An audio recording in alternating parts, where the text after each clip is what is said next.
மண்வெட்டி கையில் எடுப்பார், சில பேர் மற்றவர்க்கு குழி பறிப்பார். அது தன் பக்கம் பார்த்திருக்கும் என்பதை தானறிய மறந்திருப்பார்.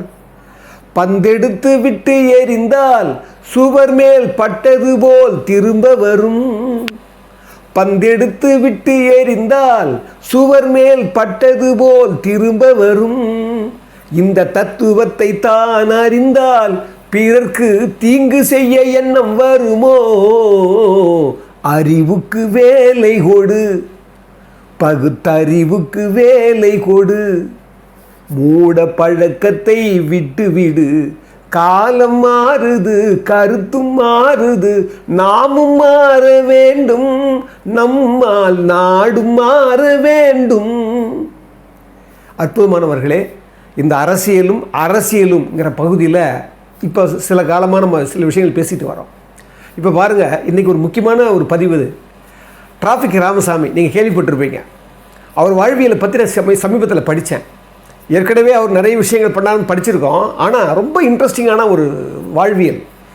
ஒரு கலகக்காரன் இல்லை அவர். பாருங்கள், அந்தாலும் சொல்லக்கூடாது அந்த மனிதர். ஏன்னா அவருடைய வாழ்வியலே பார்த்தீங்கன்னா ஆரம்ப காலமே அவ்வளவு ஒரு ஒரு ஒரு ஒரு என்ன சொல்லுவாங்க, ஒரு ஒரு ஒரு வித்தியாசமான ஒரு மனிதராக வாழ்ந்திருக்கிறார் அவர். அவருடைய வாழ்வியலில் முதல் போராட்ட கலை எப்பொழுதும் கேட்குறாங்க, ஏன் அப்படின்னு சொல்கிறாருங்க. எப்படி உங்கள் இந்த போராட்ட குணம் வந்ததுன்னா, முதல்ல எனக்கு கல்யாணம் போதே எனக்கு முதல்ல போராட்ட குணம் வந்ததுன்னு சொல்கிறாரு. அவங்க அப்பா ரங்கசாமின்னு சொல்லி காங்கிரஸ்காரரா. அந்த காலத்திலேயே 1964 ஒரு கல்யாணம் நடந்திருக்குது. அப்போவே திருவள்ளிக்கேணியில் பொண்ணு பார்த்துருக்கிறார். இவரை கேட்காமலையே. யார் அப்பா டிராஃபிக் ராமசாமி கேட்காமலே பொண்ணு பார்த்துருக்கிறார் திருவள்ளிக்கேணியில். அங்கே போய் பொண்ணு பார்த்த உடனே ஒத்துக்கிட்டு கன்ஃபார்ம் பண்ணிட்டுக்கிறாரு. அப்புறம் இவர் போய் பார்க்குறாரு, நல்லா இருந்துக்குது பொண்ணு. சரின்ட்டு எல்லாம் என்ன பண்ணியிருக்காங்க, அவங்க பெண் வீட்டுக்காரர் பத்திரிக்கை வைக்க வந்திருக்கிறாங்க வீட்டுக்கு, இவங்க வீட்டுக்கு, அவங்க அப்பா வீட்டுக்கு. அப்போது வரதட்சணையாக 1500 ரூபாய் கேட்டாராங்க இவங்க அப்பா. காங்கிரஸ்காரர் அந்த காலத்தில் 64. உடனே அந்த பெண் வீட்டுக்காரர் என்ன பண்ணாங்களாம், அப்பாவும் அம்மாவும் பெண்ணு வந்திருக்கிறாங்க, எங்களுக்கு இப்போ முடியலை, நாங்கள் கல்யாணம் பண்ணி கொடுக்குறோன்னு சொன்ன உடனே எட்டி உதச்சாராம் அந்த பத்திரிகையை தாம்போலத்தட்டை. யார் அவங்க அப்பா. அப்போவே ஒரு மாதிரியாக பாருங்கள், அவங்க போயிட்டாங்களாம். அப்போ பின்னி மில்லில் தான் வேலை செஞ்சுருக்கிறார் இவர் டிராஃபிக் ராமசாமி. அப்போ அந்த பெண்ணும் அந்த அம்மா அப்பாவும் சேர்ந்து அந்த பெண் அழுதுருக்கா. யார் இவங்க மனைவியாக வரப்போகிறவங்க. இந்த மாதிரி பண்ணிட்டாரே சொன்ன உடனே, நீ கவலைப்படாத, நான் உன்னை கல்யாணம் பண்ணிக்கிறேன்னு சொல்லி அப்பாவை எதிர்த்து வேற ஒரு பத்திரிக்கை அடித்து, இவர் பாருங்கள் திருப்பதியில் கல்யாணமா வேற ஒரு தேதியில். அதுக்கு இவங்க சொந்தக்காரெலாம் சொல்லி என்ன பண்ணிக்கிறாங்க, அப்பா வர சொல்லியிருக்காங்க. வேண்டாம் விருப்பம் தான் வந்தாராம் அப்பா ஆசீர்வாதம் வாங்காமலேயே அவர் வேண்டாம் விருப்பம் நம்ம கல்யாணம் பண்ணி வருத்தம் இருந்தால் கூட மனைவி புரிஞ்சுக்கிட்டு கடைசியில் நல்ல மனைவி கிடைச்சது ஒரு மகள். பார்த்தீங்கன்னா அதுதான் என் முதல் போராட்டம்ன்றார் அவர். சொல்லிவிட்டு பின்னால் பாருங்கள், அவர் டிராஃபிக்கு வர்றது காரணமே வேப்பேர்லேருந்து சட்டக்கல்லூரி வரைக்கும் என்ன பண்ணுவாராம், வரும்போதே டிராஃபிக் பண்ணிட்டு வருவாராம் அவர். அது மட்டும் இல்லை, ஊர்காவல் படையை 1963 ஏற்படுத்தி பின்னி மில்லிலிருந்து 100 பேரை அப்போ போலீஸ் துறையில் ஊர்காவல் படை சனிக்கிழமை ஞாயிற்றுக்கிழமைலாம் இவர் பண்ணியிருக்கார். இப்படியெல்லாம் வந்திருக்கிறார். அவர் சாதாரணமாலாம் வரல. எப்போ எந்த அளவுக்கு பாருங்கள் இந்த பொது நலத்து மேலே ஒரு அக்கறை பாருங்கள். அப்படிப்பட்டவர். இந்த பதிவை நான் ஏன் சொல்கிறேன்னா, இந்த 3 முதல்வர்கள், ஒரு முன்னாள் முதல்வர் திரு கருணாநிதி அவர்கள், திரு ஜெயலலிதா அம்மா அவர்கள், அப்புறம் திரு எம்ஜிஆர் அவர்கள். பாருங்கள் இதில் எவ்வளோ வித்தியாசப்பட்டிருக்கிறார் எம்ஜிஆர் சொல்கிறதுக்கு தான் நான் இந்த பதிவை வைக்கிறேன். இப்பேற்பட்ட டிராஃபிக் ராமசாமி உங்களுக்கு தெரியும், நிறைய பொதுநல வழக்குகள் போட்டவர். போலீஸ்காரங்கள்லாம் அங்கங்கே லஞ்சம் வாங்கும்போது ஃபோட்டோ எடுத்து பொது இடத்துல ஒட்டுவார். அதனாலேயே மேலே நிறைய பொய் கேஸு. பார்த்தீங்கன்னா 2008 இந்த நிகழ்ச்சியெல்லாம் படிச்சிருப்பீங்க. 2008 திரு கருணாநிதி அப்போது முதலமைச்சராக இருக்கிறார். அவர் மேலே கேஸ் போட்டார். கேஸ் போட்டு சுப்ரீம் கோர்ட்டில் ட்ரையலு. அதுக்காக அந்த இரவு என்ன பண்ணுறாரு, இங்கேருந்து ட்ரெயின் ஏறலான்னு சென்ட்ரலில் போனால் அப்போ ஏடிஜிபியாக இருந்தவர் சேகர் ஒருத்தர் இருந்தார். அவர் என்ன பண்ணார், இரவாக இவர் கைது பண்ணி ஜீப்லேயே இரவெல்லாம் சுற்றுனாங்க. இப்போ உடனே வெளியே சும்மா இல்லை அவர், யார் டிராஃபிக் ராமசாமி. உடனே இந்த ஏடிஜிபி மேலே கொலை முயற்சி வழக்கு போட்டு இவர் மன்னிப்பு கேட்க வச்சு 25,000 ரூபாய் இவருடைய வக்கீல் ஃபீஸுக்கு கட்டினார் அந்த ஏடிஜிபி சேகர். நல்லா ஞாபகம் இருக்குது. அப்படிப்பட்ட இவருடைய கீழே மதுரையில் ஃபாத்திமான ஒரு லேடி கிட்டத்தட்ட 6 ஒரு கேஸ் போட்டு பொதுநல வழக்கு போட்டு கிட்டத்தட்ட 8 மணல் லாரிகளை சீஸ் பண்ணாங்க அந்த காலத்தில். நான் அதை படிச்சிருக்கேன். அதை போலவே பாருங்கள், கருணாநிதி அவருடைய ஆட்சியில் இந்த மாதிரி நடந்தது. அதே போலவே ஜெயலலிதா அம்மா ஆட்சியிலையும் பாருங்கள், அப்போ வந்து இனியன் சம்பத் ஒரு கட்சி ஆரம்பிக்கிறார், ஒரு சின்ன ஒரு கட்சி ஆரம்பித்தார். யார்? ஈவிகே சம்பத்துடைய பையன். அவர் பாருங்கள் அந்த நிகழ்ச்சிக்கு இவர் போயிருக்கிறாரு. அப்போ இப்போ இருக்கிற பாருங்க தமிழர் மணியன், இப்போ இருக்கிற பாருங்கள் நம்ம பழ நெடுமாறையா, இவங்கெல்லாம் வந்திருக்கிறாங்க. அந்த சமயத்தில் பாருங்கள், அப்போ ஜெயலலிதா சிஎம்மாக இருந்தாங்களாம். அப்போ அங்கேருந்து ஃபோன் வருதான் ஆஃபீஸ்லேருந்து, உங்களை சந்திக்க கூப்பிட்றாங்கன்னு. உடனே பாருங்கள் இவர் சொல்கிறாரு, நான் ஏன் போனோம், அவங்க சிஎம்மாக வரும்போது மரியாதை நிமித்தமாக நான் பார்க்கணும்னு சொல்லும்போது என்னை பார்க்க தவிர்த்தாங்க அவங்க. இப்போ அவங்க மேலே கேஸ் போட்ட உடனே என்ன பார்க்குறாங்களா, வேணும்னா பார்க்குறேன், என்னை பார்க்கணுன்னு சொல்லி கடிதம் அனுப்புங்க, அதுக்கப்புறம் நான் பரிசீலிக்கிறேன்னு சொன்னவரான் இவர். அவ்வளோ ஒரு ஒரு முரணான ஒரு ஆள் அவர். அப்படிப்பட்டவர் பாருங்கள், அவர் வந்து பொதுநல வழக்குகள் நிறைய போட்டு ஒரு பேனர் கீழே விடக்கூடாதுன்னு சொல்லி அது மாதிரி பண்ணுறது, எங்கெங்கே டிராஃபிக்கில் வந்து எங்கெங்கெல்லாம் வந்து மோசமாக இருக்குது அதை பற்றியெல்லாம் போடுறது, எங்கெங்கே லஞ்சம் வாங்குறாங்க, இதெல்லாம் நிறைய பண்ணிகிட்டே இருந்தார். இந்த பாருங்கள், நான் சொன்ன பார்த்தீங்களா, கலைஞர் அப்படி இருந்தார் இவர் இருந்தாருன்னு. ஆனால் எம்ஜிஆருடைய வாழ்க்கையில் ஒரே ஒரு முறை தான் சந்திக்கிறாரு.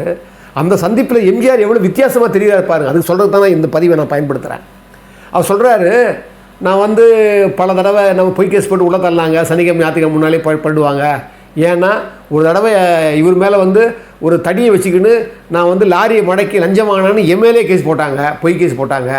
அது மாதிரிலாம் போலீஸில் துறையில் வேலை வாங்கி தரேன்னு சொல்லிட்டு கேஸ் போட்டாங்க. நிறைய பொய் கேஸ் போட்டு என்னை அடிப்பாங்க. ஒரு தடவை பாரிஸ் கார்னர்லேருந்து ஜெட்டியோடவே அவர் வந்து ரோட்டில் இழுத்து வந்தாங்களாம். போகிறவங்கெல்லாம் அடித்தாங்களாம் சொல்கிறார் அவர். ஆனாலும் இன்றைக்கி நான் பொதுக்காக தான் நான் கஷ்டப்பட்டேன்ற மாதிரி நான் வாழ்க்கையில் நான் நிம்மதியாக இருந்தேன். அந்த எண்ணம் எனக்கு போதும், மக்களுக்காக தானே இருந்தேன். அவங்க ஒய்ஃபு தான் என்ன பண்ணுவாங்களாம், சனிக்கிழமை ஞாயிற்றுக்கிழமை சிறைக்கு அப்புறம் பார்த்தீங்கன்னா திங்கக்கிழமை வந்து ஜாமீன் எடுப்பாங்களாம். அப்போ அவங்க அரசாங்க வேலையில் இருந்தாங்களாம் அவங்க ஒய்ஃபு. சொன்ன பாருங்கள், கஷ்டப்பட்டு பண்ணாருன்னு சொன்னேன். 500 ரூபா கொடுப்பாங்களாம் மாதம். இது பொதுவுக்காகவே இவர் வாழ்ந்துருக்கிறார் மனுஷன். அப்படிப்பட்ட மனுஷன் சொல்கிறாரு, இவங்க இப்படிலாம் இருந்தாங்க இல்லையா. திரு எம்ஜிஆருடைய வாழ்வியில் சொல்கிறாரு, 1985 அப்போது உடல்நலம் சரியில்லாமல் குன்றி மறுபடியும் 3வது முதலமைச்சர் ஆகிட்டார். அந்த கேப்பில் தான், எப்போ நல்லா கவனிங்க, எம்ஜிஆர் உடம்பு சரியாக படுத்தார் பாருங்க. அந்த கேப்பில் தான் 84ல் உயர்நீதிமன்றத்தை சுற்றி எல்லா பாதையிலையும் எல்லா இடத்துலையும் பழ வண்டிகளாக இருக்குமா, நிறைய பழ வண்டிகளாம்.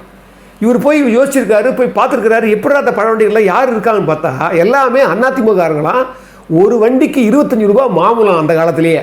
நல்லா கவனிங்க, 84ல் இவர் பெட்டிஷன் போட்டிருக்காரு, இது மாதிரி இந்த உயர்நீதிமன்றத்தை வந்து சுற்றி இவ்வளோ பழ வண்டிகள் இருக்குது, இதை அப்புறப்படுத்தணும்னு சொல்லி பொதுநல வழக்கு போட்ட உடனே அதிமுககாரங்களாம் அந்த காலத்தில் பாருங்கள் இவரை உதைச்சி அடித்து கல்லெல்லாம் தூக்கி போட்டு பெரிய இம்சை பண்ணியிருக்கிறாங்க.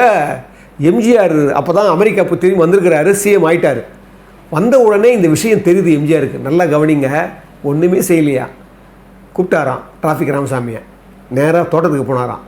போட்டோன்னு உட்கார வச்சு சொன்னாராம், உங்களுக்கு என்ன வேணும்னு கேட்டாராம். எடுத்து அப்போ சொல்கிறாரு ஒரு டிராஃபிக் ராமசாமி, அப்போ அவரால் பேச முடியாது, அதிகமாக பேச முடியாது, உங்களுக்கு என்ன வேணும் அப்படின்னு கேட்டார்.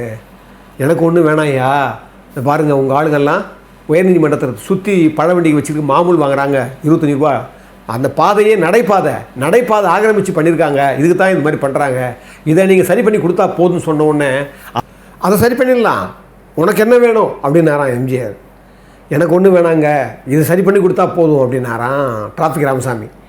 உடனே எம்ஜிஆர் சொன்னாராம், பிழைக்க தெரியாத ஆளையாக இருக்கியா ஐயா, பிழைக்க தெரியாத ஆளாக இருக்கியான்னு சொல்லி சிரிச்சுட்டு எம்ஜிஆர் அது வழி அனுப்பிச்சி வச்சாராம். அது சொல்கிறாரு டிராஃபிக் ராமசாமி, பாருங்கள் அந்த நிலையில் கூட அவர் உங்களுக்கு என்ன வேணும், உனக்கு என்ன வேணும், அதை நான் பார்த்துக்கிறேன்னு சொல்லி என்னை அமிச்சார், இதை பண்ணால் போதும் நான் வந்துட்டேன். நல்லா கவனிங்க, அந்த இனியன் சம்பத்தினுடைய கட்சியுடைய விழாவில் துவக்க விழாவில் திரு பழ நெடுமாறையா தமிழர் மணியெல்லாம் இருந்திருக்கிறாங்க. அப்போ வந்து சிஎம் ஜெயலலிதா அம்மாவுடைய சிஎம் ஆஃபீஸ்னு கூப்பிட்றாங்க, அதுக்கு போக மறுக்கிறாரு. அப்போ அந்த நெடுமாறையா அந்த விழாவிலே பேசினாராம், என்னை கூப்பிட்டுருந்தா கூட நான் போயிருப்பேன், ஆனால் ஒரு சிஎம் கூப்பிட்டு போக மறுக்கிற ஒரு ஆளை இப்போ தான் நான் முதல்ல பார்க்குறேன் அப்படின்னு இன்றைக்கி இருக்கிற பாருங்க பழ நெடுமாறையா அவர் சொன்னாராம் அந்த விழாவிலேயே.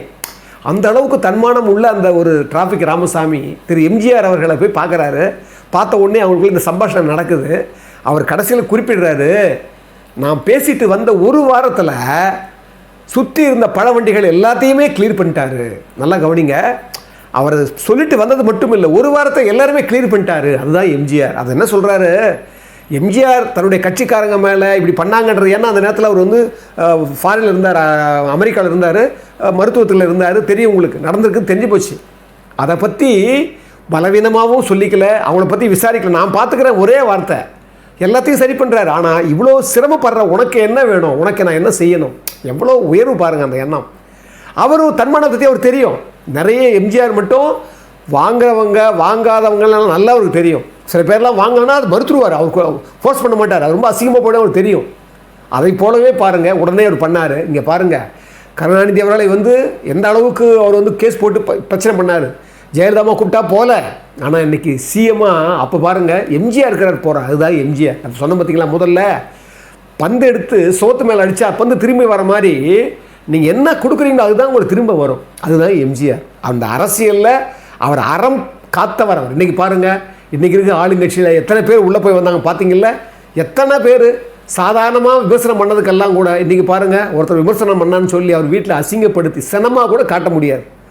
ஏன்னா அறம் இல்லாதவங்க. அறம் இருக்கிறவங்களுக்கு தான் இந்த மாதிரி மரியாதையும் இந்த மாதிரி எண்ணமும் கிடைக்கும். அது எம்ஜிஆர் கிட்ட மட்டும்தான் அந்த அரசியலை ஆக்கினவர். அப்படிப்பட்ட அந்த எம்ஜிஆருடைய புகழை நாம் மேன்மேலும் பேசுறது மட்டும் இல்லை, அவர் ஆட்சி இல்லை. அதனால தான் இறைமாட்சியில் சொல்லுவார், இன்சொலால் இத்தளிக்க வல்லார்க்கு தன் சொலால் தான் கண்டனைத்தி உலகு அப்படின்னு ரொம்ப அற்புதமான குரல் அது. தன்னுடைய இன்சொலால் ஈத்தளிக்க வல்லவர் அவர். அதனால் அவர் சொல்கிற பார்த்தே நிறைய விஷயம் சாதிச்சிட்டார். அதிலே சொல்லுவார், செவி கைப்ப சொற்பொருக்கும் பண்புடை வேந்தன் கவிகை கீழ் தங்கும் உலகுன்னுவார். அவரை எவ்வளோ விமர்சனம் பண்ணாங்க தெரியுமா? எதிர்கட்சியாக இருக்கவங்களும் எவ்வளோ அவங்கள பற்றி இவர் ஒரு வார்த்தை சொல்லியிருப்பாரா, யோசிச்சு பாருங்கள். அவங்க விமர்சனம் கூட ரொம்ப அற்புதமாக இருக்கும். எம்ஜியோட விமர்சனம் எல்லாம் செவிகைப்ப சொற்பொரு, செவியே மற்றவங்களுடைய விமர்சனம் பார்த்து பார்த்து ரணமாயிடுமா, புண்ணாயிடுமா. அப்படி இருக்கும்போது கூட சொற்பொருக்கும் வேந்தன் சொல்லுவார் ஐயா, வள்ளுவர் ஐயா. சொற்பொருக்கும் வேந்தன் கவிகை கீழ் தங்கும் உலகுன்னா, அவனுடைய கவிகை கீழ் தானே அந்த உலகம் வாழும் அப்படின்னுவார். இன்றைக்கி அந்த மாதிரிலாம் யார் இருக்கிறாங்க? அந்த இறைமாட்சியெல்லாம் யார் புரிஞ்சுக்கிறவங்க இருக்காங்க? திரு எம்ஜிஆர் அவர்கள் கோடானு கோடி ஜென்மங்களில் அவர் பெற்ற அந்த தவமும் அந்த நற்பண்பும் தான் அவர் சிறந்த முதல்வராக்குன்னு சொல்லி இவ்வளவு நேரம் பொறுமையாக இந்த பதிவை இவ்வளோ நேரம் கேட்ட உங்கள் எல்லோரையும் வணங்குவதில் நான் பெருமகிழ்ச்சி கூறுகிறேன். அன்புள்ள மிக்கவர்களே, அற்புதமானவர்களே, புரட்சித் தலைவர் மறைந்தும் மறையாமல் இருக்கிற, இன்னும் வாழ்ந்துக்கிட்டு இருக்கிற, இன்னும் வாழப்போகிற திரு எம்ஜிஆருடைய பக்தர்களே, இந்த தமிழ் தீயினுடைய பதிவுகளை கேட்டு நிறைய பேர் எங்களுக்கு வாழ்த்து தெரிவிக்கிறாங்க, பிளஸ்ஸிங் கொடுக்குறாங்க. சில பேர் அவங்களால் முடிந்ததை ஒரு பொருளுதவி தராங்க. எங்களால் மேலும் மேலும் எங்களுக்கு இந்த பொருளுதவி தான் ரொம்ப கடினமாக இருக்குது. ஏன்னா நானும் நான் ஏற்கனவே கூட என்னுடைய பதிவுகளை சொல்லியிருப்பேன், நானும் அந்த நிலையில் இப்போ நான் பொருளாதாரத்தில் இல்லை, இழந்திருக்கிறேன். அதனால் இந்த மேலும் மேலும் நற்பண்புகளையும் இந்த நற்சிந்தனைகளையும் நாம் ஒரு இறைலயமான ஒரு திரு எம்ஜிஆருடைய அந்த வாழ்வியலையும் நம்ம மேலும் மேலும் சொன்னால் தான் அடுத்த தலைமுறைக்கு சரியாக இருக்கும்னு சொல்லி, அதனால் எங்களுக்கு பொருளுதவி தேவைப்படுறதால உங்களுக்கு நிலை உடையவர்கள் கொடுக்கின்ற எண்ணம் உடையவர்கள் இருந்தீங்கன்னா நிச்சயமாக இதை உதவுங்க. அதை நாங்கள் மேலோங்கி வாங்கிக்கி உங்களுக்கு எல்லாருக்காகவும் இந்த உலகத்திற்காகவும் மறுபடியும் இங்கே இருக்கிற எல்லா உயிர்களுக்காகவுமே பிரார்த்தனை பண்ணி இந்த தமிழ்த்தி உங்களை வணங்குகிறது.